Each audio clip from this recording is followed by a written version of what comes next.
কি অবস্থা বলুন তো দেখি। এই এতদিন ধরে আমরা হরিহরকে খোঁজার চেষ্টা করছি, অথচ হরিহর নাকি ডোবার জলে পড়ে রয়েছে। এই ব্যাপারটা কিন্তু সুবিধের বলে আমার আর মনে হচ্ছে না। ব্যাপারটা আমার প্রথম দিন থেকেই সুবিধের মনে হয়নি দাসবাবু। আমি প্রথমেই বলেছিলাম এই সব কিছুর মধ্যে কোনো একটা ব্যাপার নিশ্চয়ই রয়েছে। আপনি তো প্রথম থেকেই বলে গেছেন যে ব্যাপারটা আত্মহত্যা আর কেসটা অতি সাধারণ, এর মধ্যে নাকি কিছুই নেই। এখন বিশ্বাস হলো তো আমি অকারণে কোনো কিছুই বলিনি। কিন্তু আপনি সামান্য চোখের দেখা দেখে কি করে বলে দিলেন যে মৃন্ময় হালদার একা একা ওই টুলের ওপরে উঠে ফাঁসের দড়ি গলায় লাগাতে পারে না? আমি কিন্তু সেটা এখনো বুঝে উঠতে পারছি না। শুধু চোখের দেখায় আপনি উচ্চতার ফারাকটা বুঝতে পেরে গেলেন? না, আসলে মৃতদেহটাকে দেখে আমি ব্যাপারটা আন্দাজ করেছিলাম। কোনো সময় যদি উপর থেকে নিচের দিকে ফাঁস দেওয়া হয় তাহলে মৃতদেহর গলার দড়িটা পড়ে এই একদম ঘাড়ের কাছে, সেইখানেই লাল হয়ে থাকে। কিন্তু মৃন্ময় হালদারের ক্ষেত্রে ব্যাপারটা হয়েছিল একটু অন্য রকম। ছেলেটার গলায় ফাঁসের দাগটা ছিল সংযোগস্থল থেকে সামান্য একটু নিচে, কণ্ঠনালীর কাছে।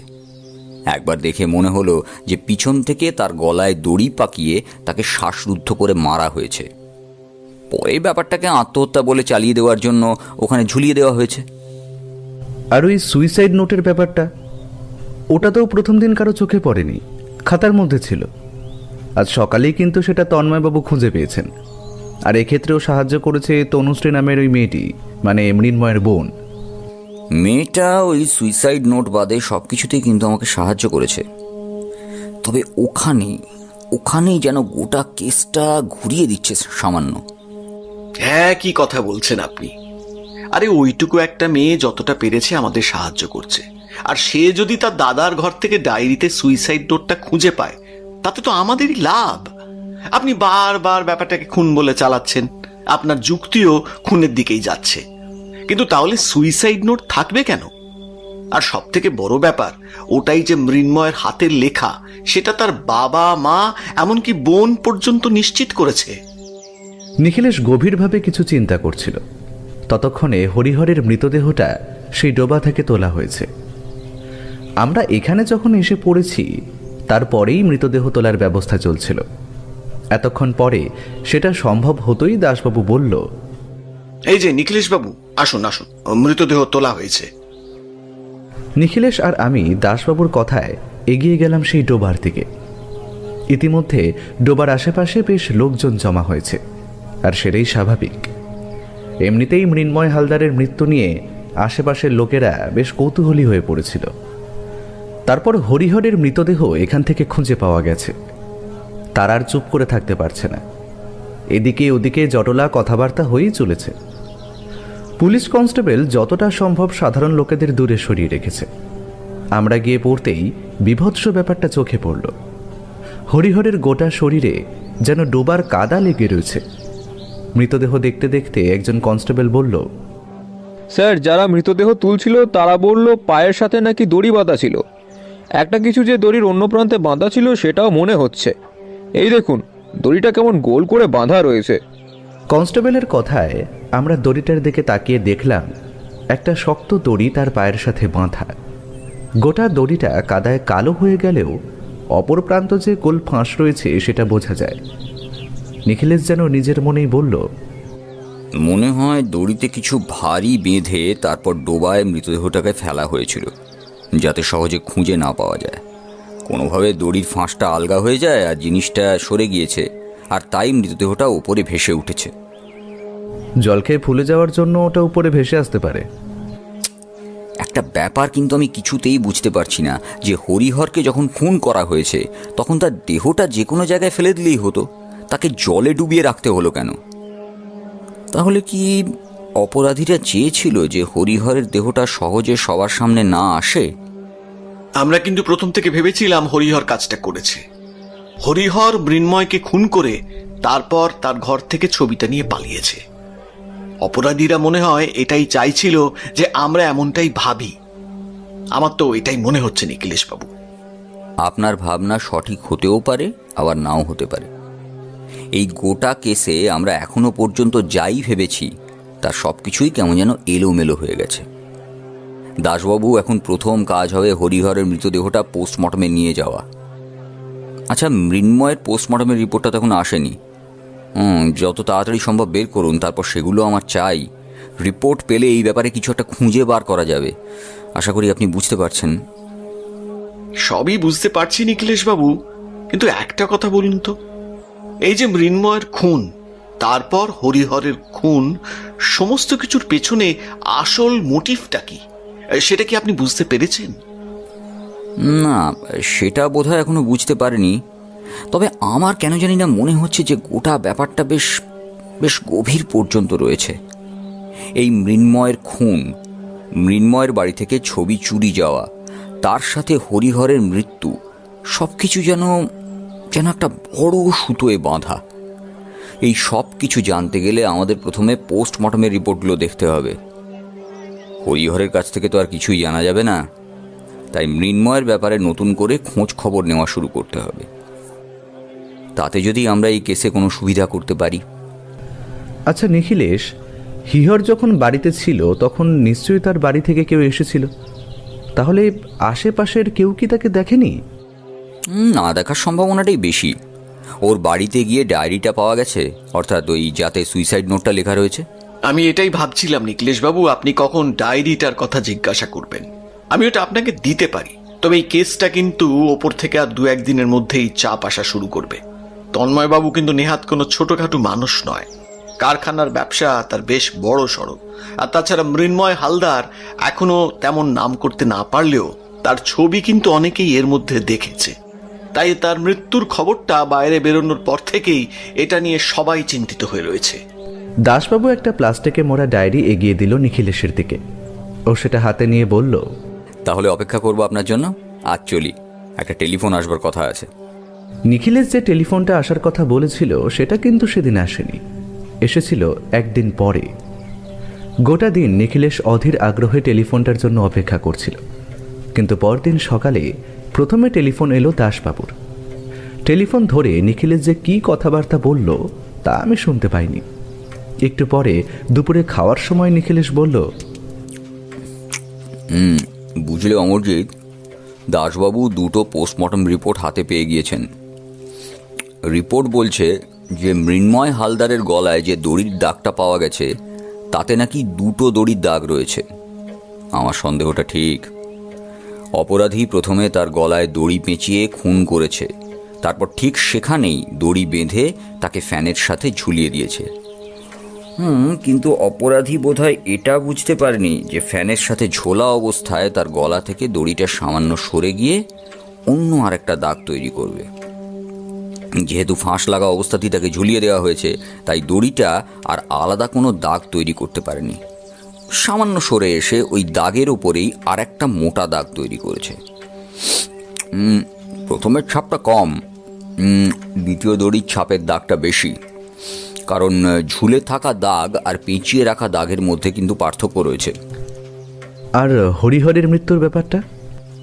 হরিহরের মাথায় ভারী কিছু দিয়ে আঘাতের চিহ্ন রয়েছে, তবে তাতে তার মৃত্যু হয়নি। তার মৃত্যু হয়েছে জলে ডোবা অবস্থায়, আর ফুসফুসে অনেকটা জল পাওয়া গিয়েছে। পুলিশের ডক্টর মনে করছে যে মৃত্যুটা আসলে ওই কারণেই হয়েছে।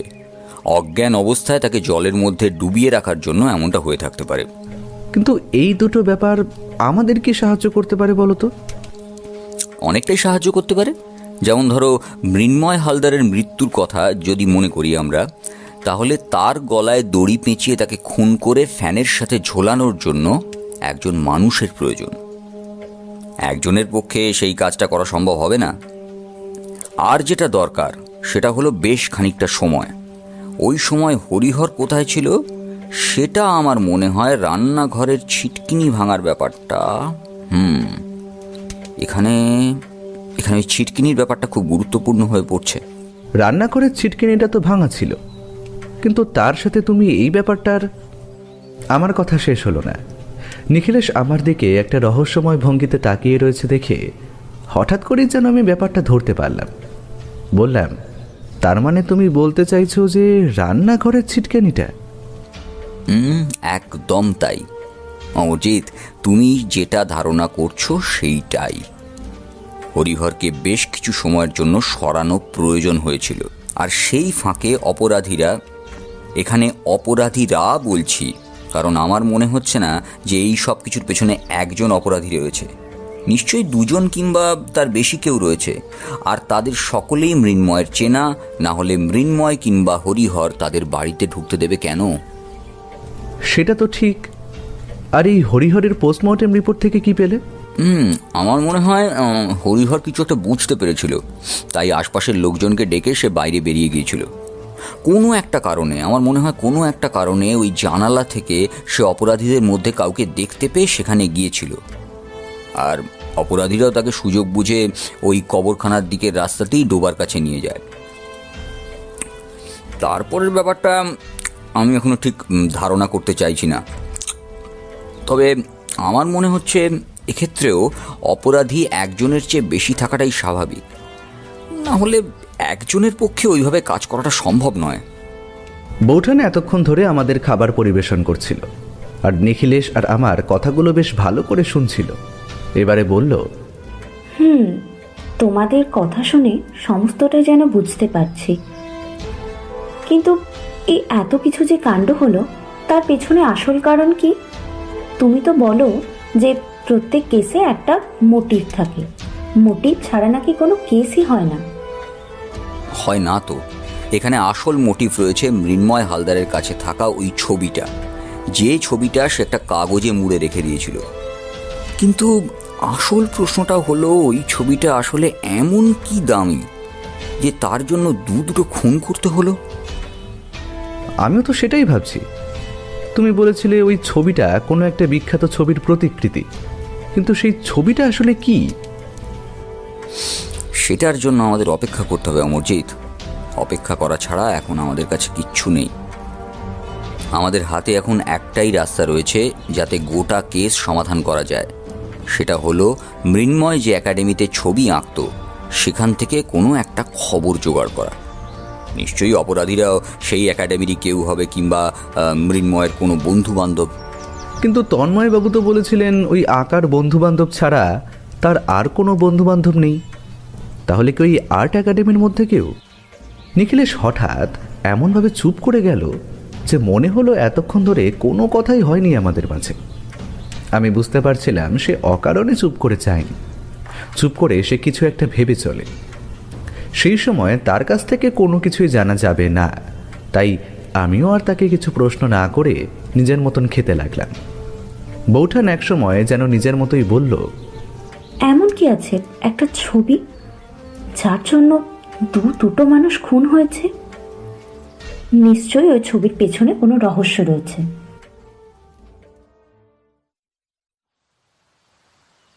পরদিন সকালে নিখিলেশ আর আমি গিয়ে পৌঁছলাম সেই আর্ট একাডেমিতে, যেখানে মৃন্ময় হালদার আঁকা শিখতে আসত।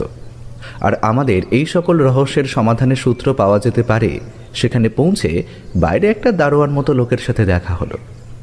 নিখিলেশ আমায় কিছুক্ষণ দাঁড়াতে বলে তার সাথে কথা বলল, তারপর আমার কাছে এসে বলল, বলছে এখন এখানে কেউ নেই, ঘন্টাখানেক পর থেকে সবাই আসতে শুরু করবে। এই সময়টা বাইরে কোথাও গিয়ে আবার 1 ঘন্টার মধ্যে ফিরে এসে লাভ নেই, বুঝলে? এই আর্ট একাডেমির বাইরের বাগানটা ততক্ষণ ঘুরে দেখি। বাগানটা সত্যি ঘুরে দেখার মতন, একটা পাঁচিল দিয়ে ঘেরা বড় বাড়িতে। আর একাডেমি দেখে বাড়ি বলে মনে হলেও ভেতরটা কিন্তু হলঘরের মতো, সেটা আমরা পরে বুঝতে পেরেছিলাম। বাইরে দুপাশে বাগান, এমনকি বাগানের মাঝখান দিয়ে হেঁটে যাওয়ার রাস্তাও রয়েছে। বাড়ির পেছনের দিকেও সেই বাগান। সামনের ছোট্ট সোজা রাস্তা বাদ দিয়ে বাদবাকিটা এখানে ওখানে ছড়িয়ে ছিটিয়ে রয়েছে ফুল আর ফলের গাছ। তবে এসব গাছপালা যে একা একাই তৈরি হয়নি তা বোঝা যায় এদের পেছনে যথেষ্ট সময় এবং অর্থ ব্যয় করতে হয়। নিখিলেশের বাড়িতেও একটা গাঁদা ফুলের চারা অনেকটা বড় হয়েছে, সেটা অবশ্যই বৌঠানের যত্নে। বৌঠান সেই গাছের পেছনে অনেক সময় দেয়, তাই এখানকার বাগানটা দেখে সেই কথাটাই আগে আমার মনে পড়ে গেল। বললাম, আর্ট একাডেমির বাগানটা আর যাই বলো বেশ সুন্দর। কিন্তু আসলে আর্ট একাডেমিগুলো এমনভাবেই তৈরি করা হয় এখানে যাতে ছাত্ররা একটা সুন্দর পরিবেশ পায়। অন্যান্য শিক্ষা কিংবা পড়াশোনার থেকে এই আর্টের ব্যাপারটা একটু আলাদা। আর ছবি আঁকার ক্ষেত্রে মুক্ত মন এবং মুক্ত বাতাসের খুব প্রয়োজন। অমরজিৎ, তুমি যখন লেখো তখন তোমারও তো তেমনি প্রয়োজন হয়, তাই না? আমি লক্ষ্য করে দেখেছি, তুমি ঘরের দরজা ভিজিয়ে রাখলেও জানলাটা কিন্তু খোলা রেখে দাও। আসলে সেদিক থেকে হাওয়া আসে তো, তাই। আবার খানিকক্ষণ হেঁটে চলে এসে হঠাৎ নিখিলেশ চাপা স্বরে বলল, সরাসরি পিছনের দিকে তাকাবে না, একটু এদিক ওদিক ঘাড় ঘুরিয়ে তারপর একবার পিছনে তাকিয়ে দেখো। একটা লাল রঙের জামা পরা, চোখে একটা রোদ চশমা লোকটা আমাদের দিকে তাকিয়ে দেখছে না? হঠাৎ করে নিখিলেশের মুখে এমন একটা কথা শুনে আমি থমকে দাঁড়িয়ে পড়লাম। নিখিলেশ আবার বলল, দাঁড়ালে হবে না, হাঁটতে থাকো। প্রয়োজন হলে ওই ডান দিকের রাস্তাটায় নেমে পড়ো, তাহলে লোকটাকে দেখা যাবে। আমি আর সময় নষ্ট না করে হাঁটতে লাগলাম। নিখিলেশের কথা মতো ডান দিকে রাস্তায় নেমে পড়ে একবার মুখটা ডান দিকে ঘুরিয়ে দেখার চেষ্টা করলাম প্রথমে, কিন্তু কিছুই দেখা গেল না। তারপর মনে হলো পেছনের দিকে একটা মাঝারি আম গাছের তলায় একটা লোক দাঁড়িয়ে রয়েছে। তার পরনে একটা লাল রঙের জামা, নিচে একটা সাদা রঙের প্যান্ট, তার চোখে চশমা রয়েছে। আমি আরও চাপা গলায় বললাম, কিন্তু নিখিলেশ, লোকটা কি? আর তুমি এই লোকটাকে এত সন্দেহের চোখে দেখছো কেন বলো তো? অনেকক্ষণ থেকে আমাদের লক্ষ্য করে চলেছে, কিন্তু কেন সেটাই তো বুঝতে পারছি না। একটা কাজ করো, ওই সামনের রাস্তাটা ধরে আবার ডান দিকে ঘুরে লোকটার দিকে এগিয়ে যাওয়া যাক, দেখি তো লোকটা কি করে। আমরা সামনের রাস্তা দিয়ে ডান দিকে ঘুরে লোকটার দিকে এগিয়ে যেতে লাগলাম। এবার বোধহয় লোকটাও বুঝতে পেরেছে আমরা তার দিকে এগিয়ে যাচ্ছি। ব্যাপারটা বুঝতে পেরেই গাছের আড়ালে চলে গেল সে। তারপর পেছনের দিকে আর্ট একাডেমি চৌহদ্দি থেকে বাইরে বেরিয়ে যাওয়া রাস্তার দিকে দৌড়তে শুরু করলো। ব্যাপারটা আচমকাই হয়ে গেল। গেটের কাছের দারোয়ানটা কোনো কাজে একাডেমির ভেতরে আসছিল। নিখিলেশ বলে উঠল, দারোয়ান, লোকটাকে ধরো। নিখিলেশের কথা শুনে আর্ট একাডেমির ভেতর থেকে দারোয়ান থতমত খেয়ে বাইরে বেরিয়ে এলো। তার পরনে খাকি রঙের পোশাক, হাতে একটা মোটা লাঠি। সেও ততক্ষণে লোকটাকে দেখতে পেয়েছে। সেই লোকটার পিছু পিছু দৌড়তে দৌড়তে চিৎকার করে বলতে লাগলো সে, দাঁড়াও দাঁড়াও, চোর চোর, দাঁড়াও। কিন্তু আমাদের তিনজনের যৌথ প্রচেষ্টাকে ফাঁকি দিয়ে সেই লোকটা পালালো। একাডেমির বাইরের বড় গেট পেরিয়ে কোথায় যে রাস্তার ভিড়ে মিশে গেল তা বোঝা গেল না। আমরা তিনজন যখন গেটের কাছে বেরিয়ে সামনের দিকে তাকালাম, তখন দেখি চারপাশে বেশ কিছু মানুষের চলাচল, কিন্তু লোকটা কোথাও নেই। দারোয়ান একটু অবাক হয়ে বলল, কি হয়েছে বলুন তো বাবু? হ্যাঁ, লোকটা কি চুরি করেছিল? ওই যে ওই আম গাছটার তলায় লোকটা দাঁড়িয়ে গাছ থেকে একটা আম পেড়ে নিচ্ছিল। ব্যাপারটা দেখতে পেয়েই তো আমি তোমায় ডাকলাম। তা তুমি যে ভেতরে গিয়েছিলে সেটা তো আমি জানতাম না, তাই গেট ছেড়ে ভেতরে গিয়েছিলে কেন? আপনাকে বললাম না, একাডেমি খুলতে এখনো খানিকক্ষণ সময় বাকি আছে, তাই দরজাটা খুলে ভেতরটা একবার দেখে নিলাম। এখন আবার গেটের কাছে দাঁড়াবো, সবাই আসতে শুরু করবে। কিন্তু বাবুরা, আপনারা কার সঙ্গে দেখা করবেন বলুন তো? নিখিলেশ যে অম্লান বদনে মাঝে মাঝে মিথ্যে কথা বলে সেটা আমি জানি। আজও তেমনটাই হলো। নিখিলেশ বলল, আমি বিপিন লাহিড়ী নামক এক ভদ্রলোকের সঙ্গে দেখা করতে এসেছি। তার এখানে আসার কথা রয়েছে, আর তিনি আমাকে এখানে আসতে বলেছেন। ওই বিপিন বাবু, আচ্ছা, আপনারা বিপিন বাবুর অতিথি? তাহলে আগে বলবেন তো, আপনাদের এভাবে দাঁড় করিয়ে রেখেছি জানতে পারলে বাবু আমায় খুব বকবে। হ্যাঁ, এই ভেতরে তো খুলে দিয়েছি। হ্যাঁ, ভেতরে গিয়ে আশপাশটা ঘুরে দেখুন। হ্যাঁ, এই বসার জায়গাও রয়েছে ভেতরে। হ্যাঁ, গিয়ে বসুন বসুন, বাইরে রোদে কষ্ট পাবেন। বিপিনবাবুর কথা শুনে দারোয়ানের মুখে হাসি ফুটতে দেখেই বোঝা গেল বিপিনবাবু এখানে বেশ পরিচিত। লোকটা বলেছিল সে পেইন্টিংয়ের সাথেই যুক্ত। তাছাড়া এক্সিবিশনটা নাকি তিনি করেছেন সব কিছু মিলিয়ে। নিখিলেশ চালটা ভালোই দিয়েছিল। আমরা ভেতরে গিয়ে ঢুকলাম। দারোয়ান গেটের কাছে দাঁড়িয়ে রইল। ভেতরে গিয়ে ঢুকতেই কিন্তু বেশ ভালো লাগলো। দেওয়ালে সাজানো রয়েছে অনেক ছবি। একপাশে সারি দেওয়া চেয়ার, তার সামনে বেশ খানিকটা বড় তক্তার মতন রাখা রয়েছে। তার কাছে একটা খোলা জায়গায় ঘরের চারপাশে ছোট ছোট জানলা। নিখিলেশ হাঁটতে হাঁটতে বলল, এখানেই মৃন্ময় ছবি আঁকার জন্য আসতো, তাহলে এখানে নিশ্চয়ই তার কিছু বন্ধু হয়েছিল, আর এই বন্ধুগুলোর মধ্যে কেউ না কেউ এ ব্যাপারে কিছু তো একটা জানতে পারে। তার জন্য তো আমাদের অপেক্ষা করতে হবে। আর মৃন্ময়ের সাথে কার বন্ধুত্ব রয়েছে সেটা জানতে গেলে তো সবার সাথে কথাও বলতে হবে। ব্যাপারটা তো অত সহজ হবে না। জায়গাটা দেখে তো মনে হচ্ছে এখানে বেশ লোকজন হয়। আর তুমি বিপিনবাবুর নামে মিথ্যে কথা বললে কেন? তার কি এখানে আসার কথা রয়েছে? তোমায় কে বললো বলো তো আমি মিথ্যে কথা বলেছি? সত্যিই তো বিপিনবাবুর এখানে আসার কথা রয়েছে। ও, তার মানে তুমি বিপিনবাবুর টেলিফোনের জন্য অপেক্ষা করছিলে, আর এখানে আমরা বিপিনবাবুর সাথেই দেখা করতে এসেছি, তাই তো? আর তুমি কি এক কাজে দু কাজ করতে চাইছো? ওই এক্সিবিশনের ব্যাপারে খোঁজ আর মৃন্ময় হালদারের ব্যাপারে খোঁজ। মাঝে মাঝে তোমার মাথা এত ভালো চলে না যে আমায় বলতেই হয় তোমার বুদ্ধি বাড়তে শুরু করেছে। এইভাবে চলতে থাকলে বেশ কিছুদিনের মধ্যে তুমি আমার জায়গাটা নিয়ে নেবে, পাক্কা। কথাটা বলে নিখিলেশ এদিকে ওদিকে হাঁটতে লাগলো। তারপর হাঁটতে হাঁটতে একটা ছবির সামনে গিয়ে বলল, দেখো, পৃথিবীর বিখ্যাত সেই মোনালিসার ছবির রেপ্লিকা। এখানে যে সমস্ত ছবি রয়েছে তার মধ্যে অনেকগুলোই কিন্তু পৃথিবীর বিখ্যাত বিখ্যাত ছবির রেপ্লিকা। এই সমস্ত ছবির রেপ্লিকা খুব সুন্দরভাবে আঁকতে পারলে সেই রেপ্লিকাও কিন্তু বেশ ভারী দামে বাজারে বিক্রি হয়। অথচ এই ছবিগুলো এখানে কত যত্ন করে সাজিয়ে রাখা হয়েছে। আসলে এই শিল্পী মানুষদের সাথে অর্থের ব্যাপারটা বোধহয় কখনোই যায় না, তাই না? আবার যেমন কোনো কেস ভালো হলে আমি যেমন টাকা নিয়ে চিন্তা করি না, আবার কোনো কেসে কিচ্ছু না থাকলে শুধুমাত্র টাকার জন্য আমি কেস নিই না। শিল্পীদের ক্ষেত্রেও ব্যাপারটা তেমনই অনেকটা। বিশেষ করে যারা পেন্টিং করে তাদের ক্ষেত্রে কিন্তু এই ব্যাপারটা খুবই গুরুত্বপূর্ণ। একবার ভুল করে অসৎ সঙ্গে পড়েছ কি? নিখিলেশ কথা বলতে বলতে একটা ছবির সামনে গিয়ে দাঁড়িয়ে থমকে রইল। আমি তাকিয়ে দেখলাম একটা অদ্ভুত ছবি। একটা রং বেরঙের কাপড় পরা লোক মাটিতে প্রায় নুয়ে পড়েছে। তার পিঠে একটা বড় ঝুড়ি। ঝুড়ির মধ্যে আপেল কিংবা পেঁয়াজ জাতীয় কিছু একটা রয়েছে। ঝুড়ির ভারে লোকটা মাটিতে নুয়ে পড়ে উঠে দাঁড়ানোর চেষ্টা করছে।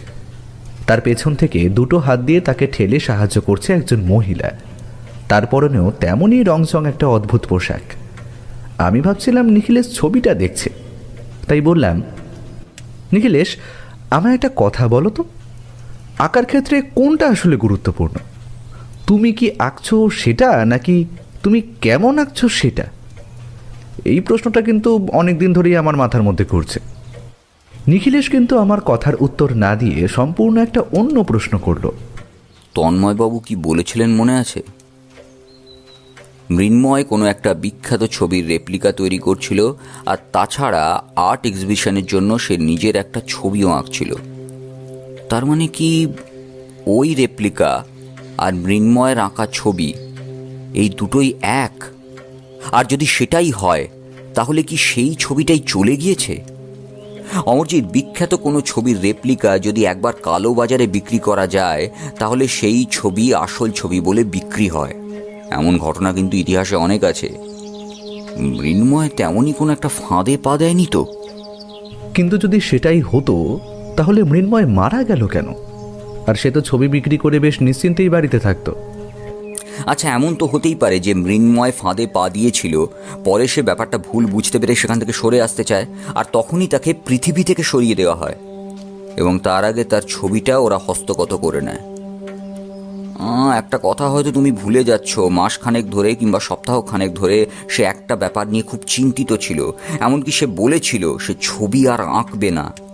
ছবি অন্ত প্রাণ সে হঠাৎ কেন এমন একটা সিদ্ধান্ত নিতে যাবে? নিখিলেশ, তোমার সমস্ত তথ্য প্রমাণ ব্যাপারটা খুনের দিকে মোড় ঘোরালেও ওই সুইসাইড নোটের ব্যাপারটা তুমি কি বলবে? মৃন্ময় অকারণে নিজের হাতে সুইসাইড নোটটা লিখতে যাবে কেন বলো তো? এতটা বোকা তো তাকে মনে হয় না। আর তাছাড়া সে যদি কোনো বিখ্যাত ছবির রেপ্লিকা তৈরি করে থাকে তাহলে সেই ব্যাপারটা আর অন্য কেউ জানবে না? অন্য কেউ তখনই জানবে যখন মৃন্ময় সে ব্যাপারটা কাউকে বলবে। কিন্তু সে ব্যাপারটা তো কাউকেই বলেনি, এমনকি নিজের বাড়ির কাউকে পর্যন্ত বলেনি। ছবিটা সে কাগজে মুড়ে রেখে দিয়েছিল যাতে সেটা কেউ দেখতে না পায়। নিখিলেশ আরও কিছু বলতো, তার আগে সামনের দরজার দিক থেকে একটা গম্ভীর গলায় প্রশ্ন ভেসে এলো। আপনারা কারা? আর হঠাৎ করেই বিনা পারমিশনে এখানে এখানে ঢুকে পড়লেন কি করে? সামনের দিকে তাকাতেই দেখতে পেলাম একটি বয়স্ক লোক। তার মাথার চুলে সামান্য পাক ধরেছে, চোখে একটা ভারী চশমা, কাঁধে ঝোলানো একটা ব্যাগ। আমাদের দিকে তাকিয়েই তিনি প্রশ্নটা করেছেন। আমরা হাঁটতে হাঁটতে এগিয়ে গেলাম তার দিকে। নিখিলেশ হাত জোর করে নমস্কার করে বলল, নমস্কার, আমি নিখিলেশ রায়। আসলে এই কেসের ব্যাপারে আপনাদের এখানে কথা বলতে এসেছিলাম। আপনি নিশ্চয়ই এখানকার টিচার। ভুল করছেন নিখিলেশ বাবু, এখানে টিচার কিংবা স্টুডেন্ট এমন কিচ্ছু হয় না। এখানে আসলে আমরা সবাই এক, সবাই আর একটু শেখার চেষ্টা করি আর একটু জানার চেষ্টা করি। আমি এই কাজে ওদের সাহায্য করেছি মাত্র। কিন্তু আপনার নামটা যেন শোনা শোনা মনে হচ্ছে। এক মিনিট, যদি ভুল না করি তাহলে তাহলে আপনিই তো অমরজিৎ সান্যাল, মানে সেই অমরজিৎ সান্যাল যে রহস্য উপন্যাস লেখেন। আর আপনি নিশ্চয়ই নিখিলেশ রায়, মানে সেই নিখিলেশ রায় সত্য সন্ধানী, যার জীবনের সমাধান করা রহস্যগুলো নিয়ে উনি রহস্য উপন্যাস লেখেন, তাই তো? কি আমি ঠিক বলছি তো? নিখিলেশ সামান্য হাসল। এমন মুহূর্তে নিখিলেশের কতটা ভালো লাগে জানি না, তবে আমার বেশ ভালোই লাগে। আমি হাসতেই ভদ্রলোক আমাদের দুজনকেই নমস্কার করে বললেন, কি ব্যাপার বলুন তো নিখিলেশ বাবু, আপনি হঠাৎ এখানে? কি হয়েছে? আসলে আপনাদের এখানকার একজন ছাত্র মৃন্ময় হালদারের খুন হয়েছে। খবরটা আপনি শুনেছেন তো? খুন? কিন্তু আমি যতদূর শুনেছিলাম যে তাকে নিজের ঘরে ফ্যানের সাথে লাগানো অবস্থায় পাওয়া গিয়েছে, কিন্তু এভাবে খুন হয়েছে? হ্যাঁ মনোময় বাবু, খুন হয়েছে। আর সে সময় তার বাড়িতে যে ছিল, মানে তার বাড়ির কাজের লোক, সেই হরিহরের মৃতদেহ পাওয়া গেছে 2 দিন পরে। আমাদের ধারণা কেউ বাড়িতে ঢুকে মৃন্ময়কে খুন করে, তারপর হরিহর তাদের মধ্যে কাউকে দেখতে পেয়েছিল বলে তাকেও খুন করে। কিন্তু এই সব কিছুর মধ্যে মৃন্ময়ের বাড়ি থেকে একটা ছবি চুরি যায়। ছবি? মানে ওই ছবিটা? আমি বারবার ওকে বারণ করেছিলাম ওই ছবিটা না আঁকতে। আমার কথা ছেলেটা শুনলো না। যদি ওটা না করতো তাহলে হয়তো এমন কিছু হতোই না। ভদ্রলোক দুটো হাত মাথায় রেখে পাশের একটা চেয়ারের উপর বসে পড়লেন। আমি আর নিখিলেশ চেয়ার টেনে তার পাশেই বসেছি। নিখিলেশ আস্তে আস্তে বলল, কোন ছবিটা বলুন তো? না মনোময় বাবু, মানে আপনি কি তাকে কোনো ছবি আঁকতে বলেছিলেন, নাকি অন্য কেউ বলেছিল? আর আর্ট এক্সিবিশনে মৃন্ময় যে ছবিটা দেওয়ার কথা ভেবেছিল সেটাই বা কোন ছবি ছিল?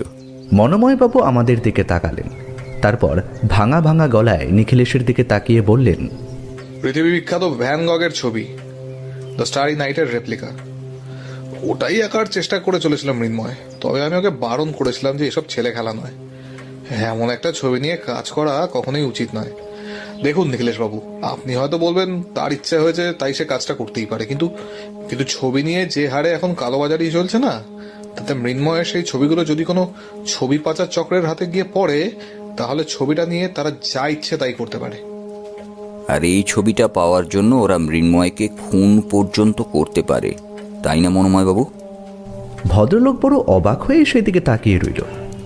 শুধু ভদ্রলোক নয়, আমিও নিখিলেশের দিকে অবাক হয়েই তাকিয়ে রইলাম। আস্তে আস্তে চাপা গলায় বলল, ছবিটা যেই চুরি করে থাকুক না কেন, আমি সেটা ঠিক খুঁজে বার করব। এখন আমি নিশ্চিত এই খুন আর এই চুরির সমস্ত কিছুই ছবিটার জন্য।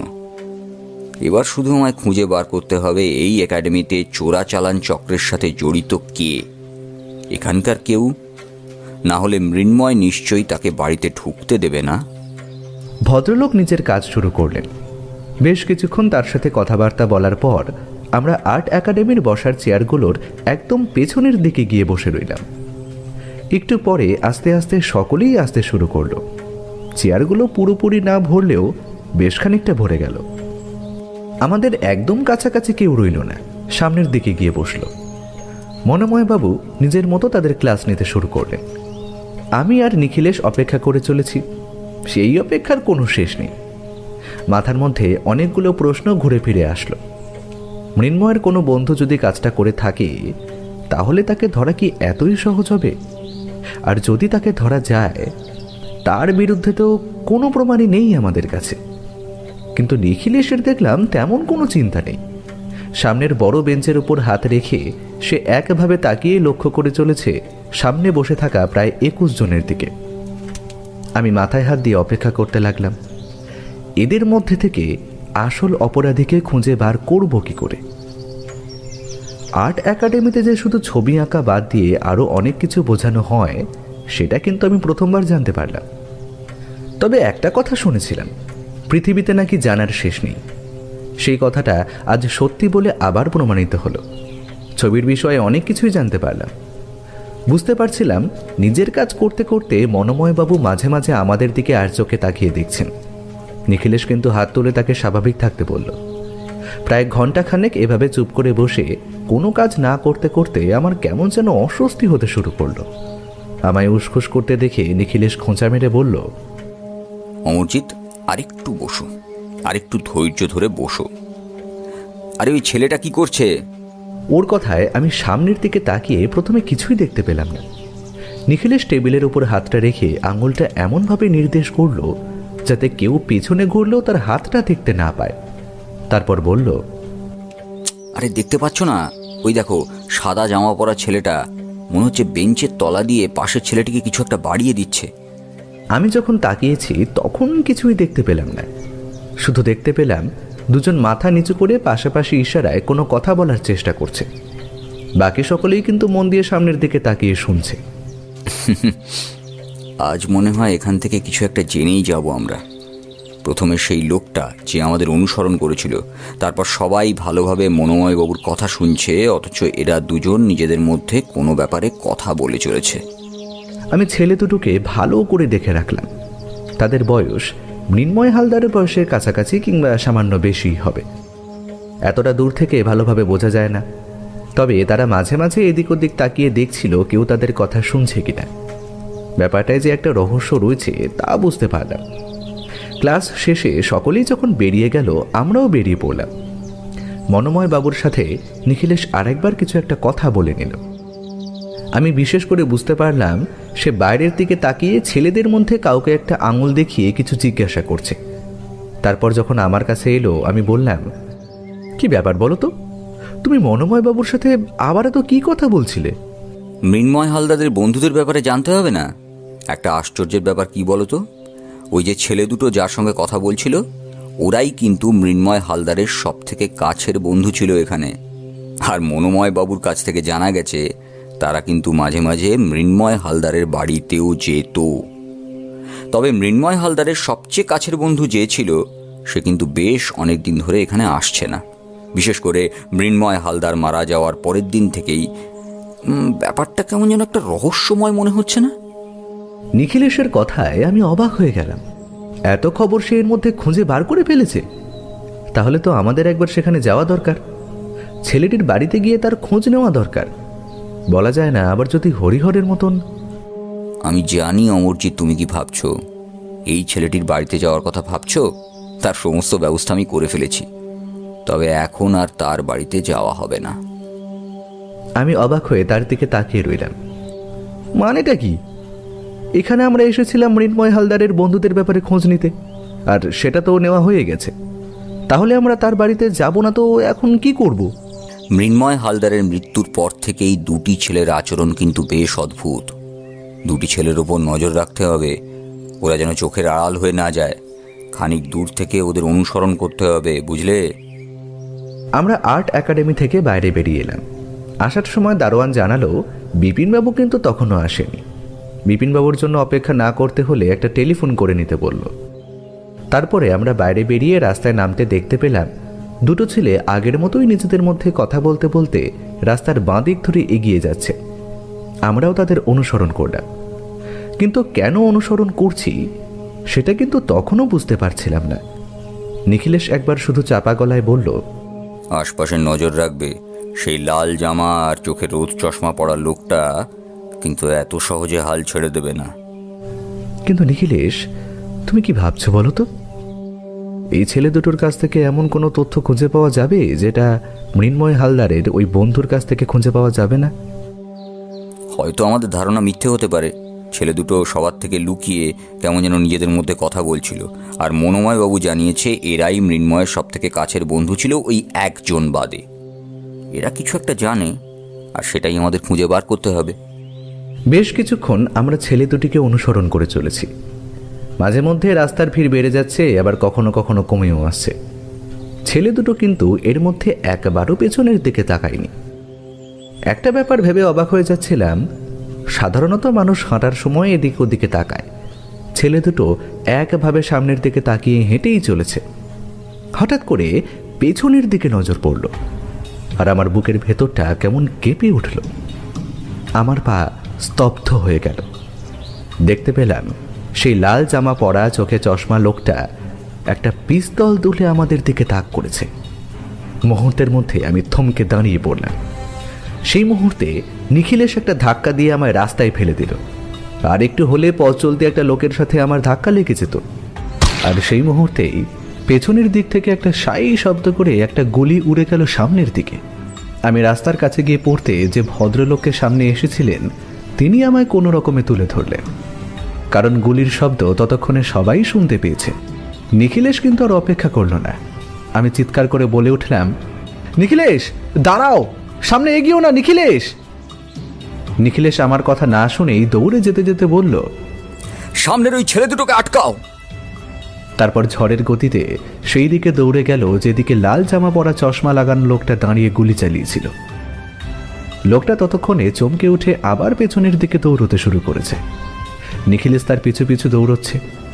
আশেপাশে যারা ছিল সবাই অবাক হয়ে তাকিয়ে দেখছে। তাদের দুজনকে কিন্তু কেউ লোকটাকে ধরার মতো চেষ্টা করছে না। দূরের রাস্তার কাছে একজন পাহারাদার বোধহয় দাঁড়িয়েছিল। সে ব্যাপারটা দেখতে পেয়ে এলো, কিন্তু তার আগেই লোকটা একটা ছোট্ট গলির মধ্যে ঢুকে যে কোথায় হারিয়ে গেছে সেটা আর দেখা গেল না। আমি দেখতে পেলাম নিখিলেশ আর সেই পাহারাদার সেই গলির ভেতরে ঢুকল। এদিকে সেই ছেলে দুটো পেছনের দিকে তাকিয়ে এই সমস্ত দেখে কেমন যেন অবাক হয়ে গেছে। আমি আর সময় নষ্ট করলাম না, তাড়াতাড়ি উঠে গিয়ে ছেলেটার সামনে দাঁড়িয়ে বললাম, তোমরা মৃন্ময় হালদারের বন্ধু তো? কথাটা শুনে দুজন ছেলে কেমন যেন চমকে উঠল। একে অপরের দিকে চোখ চাওয়াচাওয়ি করে বলল, কিছু করিনি, আমরা কিচ্ছু করিনি, আমাদের ছেড়ে দিন। আপনারা পুলিশের লোক তাই না? সত্যি বলছি, মৃন্ময়কে কে মেরেছে তা আমরা জানি না, আমাদের ধরবেন না। হঠাৎ করে মনে হলো মৃন্ময় যে খুন হয়েছে সেই কথাটা এরা জানলো কি করে? বাইরে সবাইকে তো বলা হয়েছে আত্মহত্যা। খুব কম সংখ্যক লোক ছাড়া সকলেই জানেন আত্মহত্যা করেছে। যাদের কাছ থেকে খবর বার করা যাবে তাদেরকেই খুনের কথাটা বলা হয়েছে, কিন্তু এরা ব্যাপারটা জানলো কি করে? হঠাৎ করে আমি এগিয়ে গিয়ে খপ করে একজনের হাত চেপে ধরলাম। তাদের বয়স মৃন্ময় হালদারের চেয়ে সামান্যই বেশি হবে, তবে তাদের দুজনের উচ্চতা প্রায় খানিকটা এক। বললাম, এই আমরা পুলিশের লোক, তোমাদের থানায় নিয়ে যাব। সত্যি করে বলো, মৃন্ময় যে খুন হয়েছে সেটা তোমরা জানলে কি করে? ততক্ষণে নিখিলেশ হাঁপাতে হাঁপাতে এসে পড়েছে। বলল, অমরজিৎ, খুনের ব্যাপারে ওরা তেমন কিছু জানে না। ওরা শুধু এটাই জানে যে মৃন্ময় খুন হয়েছে, আর আমার মনে হয় সে যে খুন হতে পারে সেই ব্যাপারে ওদের জানা ছিল। কি তোমরা মৃন্ময়কে সাবধান করে দিয়েছিলে তাই তো? আমরা মৃন্ময়কে বারণ করেছিলাম স্যার, কিন্তু মৃন্ময় আমাদের কথা শোনেনি। আর সত্যি বলছি, মৃন্ময়কে কে খুন করেছে তা আমরা জানি না। আমরা শুধু এটাই জানি ওই ছবিটা ওই মৃন্ময়ের বন্ধু জগৎমোহনের কাছে ছিল। জগৎমোহন মানে মৃন্ময়ের সব থেকে কাছের বন্ধু? মৃন্ময়ের সবচেয়ে কাছের বন্ধু কেউ ছিল না স্যার। মৃন্ময় সব থেকে বেশি কথা বলতো ওই জগৎমোহনের সাথে। আসলে সে ইচ্ছে করে ছবির জন্য মৃন্ময়ের সাথে বেশি করে বন্ধুত্ব করেছিল। ছবির জন্য? কোন ছবির জন্য? আর্ট এক্সিবিশনে মৃন্ময় যে ছবিটা আঁকতে চলেছিল সেটা একটা বিখ্যাত ছবির রেপ্লিকা। মৃন্ময় চেয়েছিল তেমনই একটি ছবি আঁকতে, কিন্তু জগৎমোহন চেয়েছিল ওই ছবিটা বাইরে চোরাই পথে অনেক দামে বিক্রি করতে। মৃন্ময় প্রথমে রাজি হলেও শেষে কিন্তু অস্বীকার করে, আর তাই সেই ছবিটা তার কাছ থেকে নেওয়ার জন্য অনেক দূর যাবে বলেছিল। এর বেশি আমরা কিছুই জানি না। তবে হ্যাঁ, মৃন্ময় যে ছবিটা আঁকা শেষ করেছিল তা আমরা জানি। তারপরই ওর ঘর থেকে ওর মৃতদেহটা খুঁজে পাওয়া গেছে সেটা জানলাম। তবে মৃন্ময় আত্মহত্যা করতে পারে না স্যার। ওই ছবিটা আঁকতে না পেরে প্রথম মৃন্ময় একটু ভেঙে পড়েছিল, কিন্তু পরে যখন ছবিটা আঁকতে পারে তখন নতুন করে ছবি আঁকার শখ ওকে আবার ঘিরে ধরেছিল। তখনই ও সিদ্ধান্ত নিয়েছিল ছবিটা সে জগৎমোহনকে দেবে না। কিন্তু জগৎমোহন ছবিটা নিয়ে কি করত? জগৎমোহন কি নিজে চোরাই পথে ছবি বিক্রি করে? না, জগৎমোহন আমাদের বয়সেরই, সে ওসব জানবে কি করে? তবে জগৎমোহনের সাথে দুজন লোকের চেনাশোনা আছে, তারাই এইসব কাজ করে। জগৎমোহনকে দিয়ে যারা ভালো আঁকাতে পারে তাদের কাছ থেকে বিখ্যাত কিছু ছবির রেপ্লিকা তৈরি করিয়ে তারপর সেই ছবি বাজারে চড়া দামে বিক্রি করে। যে ছবি আঁকে সে কিছু টাকা পায়, তবে নাম পায় না। মৃন্ময় প্রথমে রাজি হলেও ওই কারণে অস্বীকার করেছিল, আর তাই তাকে ওরা খুন করেছে। কিন্তু জগৎমোহনের বাড়ি গিয়ে তাকে খুঁজে পাওয়া যায়নি। তার বাড়ির লোক জানিয়েছে জগৎমোহন বেশ কিছুদিন ধরে নিরুদ্দেশ, আর সে ব্যাপারে তারা স্থানীয় পুলিশে খবর দিয়েছে। কিন্তু স্যার, জগৎমোহনকে তো বাড়িতে পাওয়া যাবে না, তা আমরা জানি। ওই ছবিটা মৃন্ময়ের বাড়ি থেকে চুরি হওয়া থেকেই জগৎমোহনকে আর কেউ দেখতে পায়নি। হঠাৎ করে আমার মনে পড়ে গেল হরিহরের কথাটা। ছবি চুরি যাওয়ার পর হরিহরকে আর দেখতে পাওয়া যায়নি।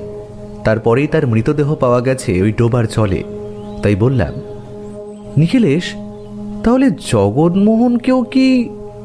সম্ভাবনা এখন একটাই রয়ে যাচ্ছে, এই গোটা ছবি চোরাচালান চক্রটা তাহলে নেহাত ছোট নয়। পরপর দুটো খুন আর একজনকে অপহরণ করে যখন রাখতে পেরেছে, তখন তার মানে পেছনে কেউ রয়েছে। আর ওই লোকটা এত দিনের আলোয় ভরা লোকজনের মধ্যে গুলি চালিয়েছে। তার মানে তার মাথার উপর যার হাত রয়েছে সে নেহাত ছোটোখাটো কেউ নয়। আচ্ছা, তোমরা কি কেউ জগৎমোহনের সাথে কোনো সময় ওই চোরাচালানকারীদের ব্যাপারে কোনো কথাবার্তা বলেছিলে? তারা কোথায় থাকে, কিংবা তাদের কোনো ডেরা আছে, আর জগৎমোহন ছবি দিত, সেই সমস্ত কিছু জানো? যুবক দুজন অনেক কষ্ট করে মনে করার চেষ্টা করলো। ততক্ষণে আশেপাশে লোকজন জমে গেছে। নিখিলেশ একটা ফাঁকা জায়গার দিকে গেল। সেখানে যেতেই যুবক বলল, জগৎমোহন যে ছবিগুলো কোথায় দিত তা আমি জানি না, তবে আমায় একবার একটা বাড়িতে নিয়ে গেছিল। সেখানে একজনের কাছে ও মাঝে মাঝেই যেত। আমি সেখানে আপনাদের নিয়ে যেতে পারি স্যার, তার বেশি আর কিছু। এতেই হবে, বুঝলে?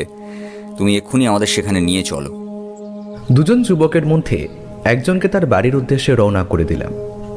নিখিলেশ নিশ্চিন্ত মনে তাকে পাঠিয়ে দিল, কারণ তার উপর কেউ আক্রমণ করবে বলে তার মনে হচ্ছিল না। আমি বারবার লাল জামা পরা রোদ চশমার লোকটার কথা ভাবছিলাম। তবে যুবকটি জানালো তাদের বাড়ি খুব একটা বেশি দূরে নয়, সে চলে যেতে পারবে। অন্য যুবকটি আমাদের সাথে চলল সেখানে যেখানে জগৎমোহন তাকে নিয়ে গিয়েছিল। বাড়িটার সামনে দাঁড়িয়ে বুঝতে পারলাম বাড়িটা বেশ পুরনো। এদিকে ওদিকে রং চটে গিয়েছে, দেওয়াল ইট সুরকি ভেঙে যেন দাঁত বার করে রয়েছে।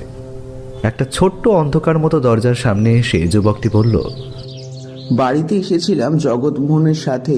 ওপরের দোতলার ঘরে একটা লোক আছে, তার সাথে কথাবার্তা বলতো। তবে আমি মাত্র দুবার এসেছি, তাই সেরকম কিছুই জানি না। বেশ, তোমাদের উপরে যাওয়ার প্রয়োজন নেই। অমরজিৎ, তুমি ওকে নিয়ে আশপাশের কোথাও একটা... দাঁড়াও, আশপাশে কোনো দোকানপাটও তো দেখছি না। আচ্ছা, সামনের যে মোড়টা পেরিয়ে আমরা এসেছি সেখানে একটা চায়ের দোকান আছে, তুমি সেখানে গিয়ে বসো। এদিকে দাঁড়িয়ে থাকলে বিপদের সম্ভাবনা রয়েছে। আমি উপরে যাচ্ছি। সাবধান নিখিলেশ। নিখিলেশ হাসল, তারপর বলল, আমি জানি অমরজিৎ তুমি কি বলতে চাইছো, তবে চিন্তা নেই, আমার কাছে রিভলভার আছে। সেটা নিয়ে তোমাকে ভাবতে হবে না। তুমি সামনের মোড়ে চায়ের দোকানে যাও। এখানে দাঁড়ালে এই ছেলেটির কিন্তু সমস্যা হতে পারে। যখন এখানে দুবার এসেছে তাহলে নিশ্চয়ই একে কেউ না কেউ দেখেছে। নিখিলেশের কথায় আমরা সামনের রাস্তার মোড়ে চায়ের দোকানের কাছে গিয়ে দাঁড়ালাম। বেশ কিছুক্ষণ দাঁড়িয়ে রয়েছি, বারবার ভেবে চলেছি ওপরে কি হচ্ছে। নিখিলেশ কি কাউকে খুঁজে পাবে, নাকি কাউকেই পাবে না এই বাড়িতে? আর যদি আবার কোনো বিপদ হয় প্রকাশ্য রাস্তায়, তাহলে এখানে এই ভাঙাচোরা ঘরের মধ্যে যদি কেউ আক্রমণ করে? বারবার ইতস্তত করছি দেখে সেই যুবকটি আমার পাশে বসে থাকতে থাকতে বলল, স্যার, আপনারা পুলিশের লোক, তাই আপনাদের বলছি। ওই জগৎমোহন কিন্তু আমাদের একাডেমির সবাইকে নকল ছবি আঁকার কথা বলতো। তবে এই কথাটা বড়রা কেউ জানতো না। আর সবাইকে ভয় দেখাতো যদি আমরা এই কথাটা বড়দের কাউকে বলে দিই তাহলে তার ফল নাকি ভালো হবে না। আর একটা লোক মাঝে মাঝে জগৎমোহনের কাছে আসতো, আর ওই লোকটার কাছে পিস্তল ছিল। আমার মনে হয় আপনাদের ওপর যে গুলি চালিয়েছিল ওই লোকটাই সেই লোকটা। ওই লোকটার ঠিকানা তুমি জানো, যে লোকটা আমাদের উপর গুলি চালিয়েছিল? আর সে জগৎমোহনের কাছে আসতো যখন, সে কি তাকে কিছু দিত? যুবক এই প্রশ্নের উত্তর দিতে পারল না, তবে বুঝতে পারছিলাম এইসব কিছুর সাথে জগৎমোহন ওতপ্রোতভাবে জড়িত রয়েছে। কিন্তু দুঃখের বিষয় হলো জগৎমোহন নিজেও নিরুদ্দেশ। এই কেসে প্রথম থেকেই এমনই হচ্ছে। প্রথমে হরিহরকে আমরা সন্দেহ করলাম, হরিহর নিরুদ্দেশ হয়ে গেল।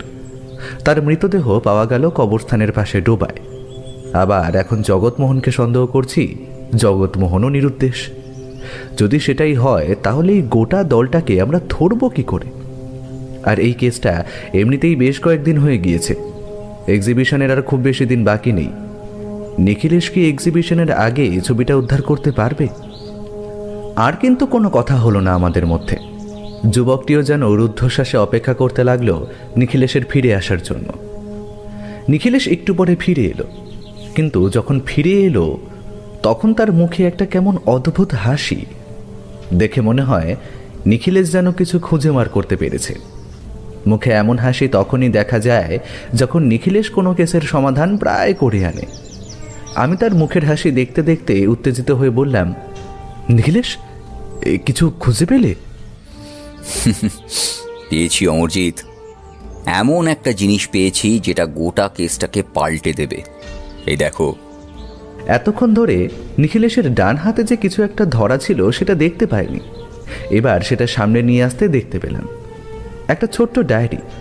কিন্তু অবাক হয়ে বললাম, কিন্তু এই ছোট ডায়েরিটা আমাদের এই কেসটা সমাধান করবে কি করে? আর তাছাড়া তুমি মৃন্ময় হালদারের ডায়েরিটাও তো নিয়ে গিয়েছিলে, সেখান থেকে কিছু উদ্ধার করতে পেরেছো? অমরজিৎ, আমার শুধু আজকের দিনটার সময় প্রয়োজন। কাল সকালেই এই কেসের সমাধান আমি করতে পারবো বলে মনে হচ্ছে। আচ্ছা, তুমি এখন বাড়ি ফিরে যাও। প্রয়োজন হলে আমরা তোমায় বাড়ি পর্যন্ত দিয়ে আসছি।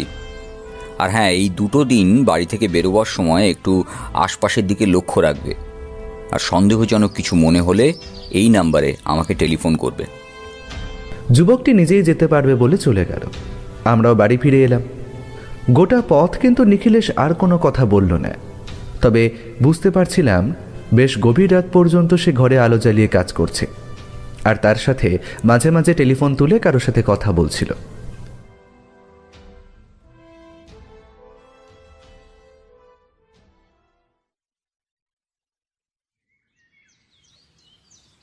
পরদিন সকালে আমার ঘুম তখনও ভালোভাবে ভাঙেনি। বিছানা থেকে ওঠার চেষ্টা করছি, এমন সময় নিখিলেশ দরজায় ধাক্কা দিল। দরজা খুলতে দেখি নিখিলেশ একেবারে তৈরি।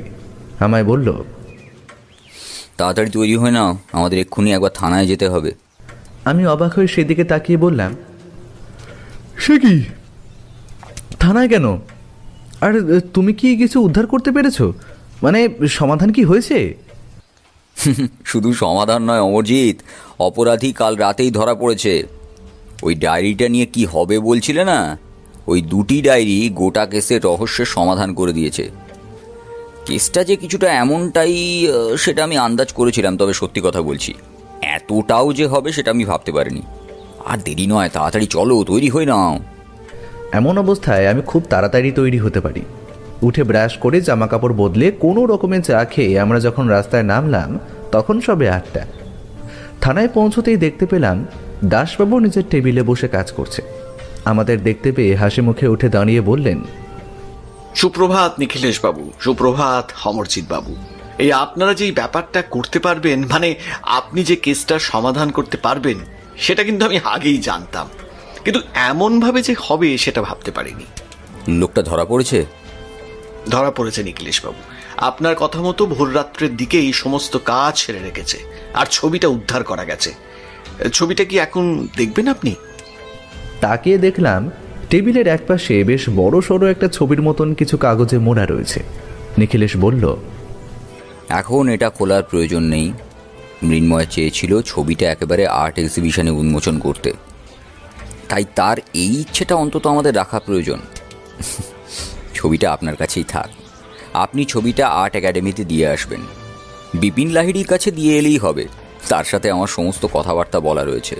আর অপরাধীকে কি চালান করে দিয়েছেন? বাধ্য হয়েই চালান করতে হয়েছে। আসলে এই গোটা এলাকা জুড়ে যে ছবি চোরাচালান চক্রটা সক্রিয় হয়ে পড়েছিল, তার মধ্যে এই অপরাধী রয়েছে। কান টানলে যেমন মাথা আসে, তেমন তাকে দিয়ে আরো অনেক কিছুই বার করা যাবে। তাই তাকে এখানে রাখতে ঠিক ভরসা পেলাম না। না না, ঠিকই করেছেন দাসবাবু, আমিও চাই না তাকে এখানে রাখতে। আর তাছাড়া তার উপর নির্ভর করে গোটা চক্রটাকে ধরতে হবে। কিন্তু নিখিলেশ বাবু, আপনি গোটা ব্যাপারটা সমাধান করলেন কি করে? আপনি বুঝতে পারলেন কি করে যে আসলে মৃন্ময় কোনোভাবে ওই চোরাচালান চক্রটার সাথে জড়িয়ে গিয়েছিল? আর আমার প্রশ্ন হলো, তুমি ওই ডায়েরিটাতে এমন কি পেলে যাতে এক রাত্রের মধ্যে তুমি অপরাধীকে ধরে ফেলতে পারলে? নিখিলেশ রহস্যময়ভাবে হাসল, তারপর বলতে শুরু করলো। কেসটা প্রথম থেকেই বলি তাহলে। প্রথমেই আমরা যখন তন্ময় বাবুর বাড়ি গিয়েছিলাম, তখন সেখানে দেখতে পেলাম মৃন্ময় হালদার দড়িতে ঝুলছে। সবাই সেটাকে আত্মহত্যা বলে মনে করলেও আমি বুঝতে পেরেছিলাম ওটা আত্মহত্যা নয়, ওটা খুন। কারণ মৃন্ময় হালদারের যা উচ্চতা, তাতে বিছানার উপর টুল দিলেও সে ওই ফ্যান পর্যন্ত হাত পাবে না। হাত পেলেও ফ্যানের ওভাবে দড়ি লাগিয়ে তারপর সেই দড়িতে ঝুলে পড়া সম্ভব নয়। আমার সেই সন্দেহ সত্যি হলেও পোস্টমর্টম রিপোর্ট থেকে জানা গেল যে আসলেই ব্যাপারটা আত্মহত্যা নয়, ব্যাপারটা খুন। কারণ তার গলায় দুরকম দাগ পাওয়া গিয়েছে। এবার প্রশ্ন হলো, সে সময় বাড়িতে যদি হরিহর থাকে, তাহলে ওরা কাজটা কি করে করেছিল আর অপরাধীরা কজন ছিল? এখানে আসল সমস্যাটা হয়েছিল হরিহর। এক্ষেত্রে হরিহর কোনো কারণে রান্নাঘরে ঢোকার পরে বাইরে থেকে সেই ঘরের ছিটকিনি বন্ধ করে দেওয়া হয়, আর তাই সেই ছিটকিনি খুলে হরিহরকে বাইরে বেরোতে হয়েছিল। আর তাই সেই ঘরের ছিটকিনিটা ভাঙা ছিল। এবার হরিহরকে ওই ঘরে আটকানোর কারণ কি? আমার মনে হয় প্রথমে জগৎমোহন আর তার সঙ্গে যাওয়া সেই লোকটা মৃন্ময়কে বোঝাবার চেষ্টা করেছিল যে ছবিটা যেন তাদের দিয়ে দেয়। মৃন্ময় কিন্তু তাদের দিতে চায়নি। কোনোভাবে তারা বুঝতে পেরেছিল যে ওই কাগজে জড়িয়ে রাখা ছবিটাই সেই ছবিটা যেটাকে ওরা খুঁজছে। কিন্তু মৃন্ময় তো ছবি নিতে গেলে বাধা দেবে, তাই মৃন্ময়কে দুজনে মিলে খুন করে, তারপর ছবিটা উদ্ধার করে এবং যাতে কেউ বুঝতে না পারে তাই ওইভাবে ঝুলিয়ে দিয়েছিল। আমার মনে হয় হরিহর ওই দরজা ভেঙে কোনোভাবে বেরিয়ে আসে। ততক্ষণে যা হওয়ার হয়ে গিয়েছে। হরিহরের চিৎকারে আশপাশের লোকেরা ওখানে চলে আসার পরই হরিহরই হয়তো বুঝতে পারে যে ঘরে ছবিটা নেই। তাই তাড়াতাড়ি জানলার কাছে গিয়ে দাঁড়াতেই বোধহয় পেছনের দিক থেকে দেখতে পেয়েছিল তখনই। তাই কাউকে কিছু না বলে দৌড়তে শুরু করে তাদের পেছন পেছন। আর তারপরে ব্যাপারটা সকলে জানাজানি হতেই ওখানে চলে আসে। হরিহর জানলা দিয়ে ব্যাপারটা দেখতে পেয়েছিল বলে তাদের পিছু নিতে গিয়েই হরিহর প্রাণটা হারায়। তার মাথায় ভারী কিছু দিয়ে আঘাত করা হয় এবং তাকে জলে ডুবিয়ে মারা হয়, সেটা তো আপনারা দেখেছেন। কিন্তু তারপরে ছবিটা গেল কোথায়? ছবিটা প্রথমে ছিল জগৎমোহনের কাছে, তারপর জগৎমোহন সেই ছবিটা নিয়ে পৌঁছয়ে আমরা যে বাড়িটায় গিয়েছিলাম সেখানে। তারপর সেখান থেকে বোধহয় জগৎমোহন কোনোভাবে ভয় পেয়েছিল, কারণ নিজের চোখের সামনে সে দুটো খুন হতে দেখেছে। ওরা ভেবেছিল কোনোভাবে জগৎমোহন যদি ভয় পেয়ে সব কিছু বলে দেয়, তাই জগৎমোহনকে সরিয়ে ফেলা হয়েছিল ওই ছবির সাথেই। কিন্তু ওই বাড়িতে গিয়ে আমি কাউকে খুঁজে পাইনি। ওই ঘরে গিয়ে খুঁজতে খুঁজতে অনেকগুলো ছবি দেখতে পাই। ছবিগুলো বেশ পাকা হাতের আঁকা। আর ওই ডায়েরি থেকে জানা যায় এরপরে কোন কোন ছবি ওরা বাজারে বিক্রি করতে চলেছে আর কোন ছবি কার কাছে বিক্রি করেছে। এই সমস্ত কিছু থেকে এই লোকটার ঠিকানা খুঁজে বার করতে পারি। এবার আশা করি তাকে জেরা করলেই সমস্ত কিছু বেরিয়ে আসবে। এবং এই ডায়েরিটা পুলিশের হাতে আমি তুলে দিয়েছি, সেখান থেকে আরও কিছু খবরাখবর পাওয়া যাবে। তবে একটা ব্যাপার আমার মনে হচ্ছে, জগৎমোহন কিন্তু এখনও বেঁচে আছে। তাকে ভয় দেখিয়ে কোথাও আটকে রাখা হয়েছে। আর এই ছবিটা আমরা উদ্ধার করতে পেরেছি সেই লোকটার কাছ থেকে, যার কাছ থেকে ছবিটা চোরা বাজারে যাওয়ার কথা ছিল। মাঝখানে ওই দুজন লোককে খুঁজে বার করতে হবে।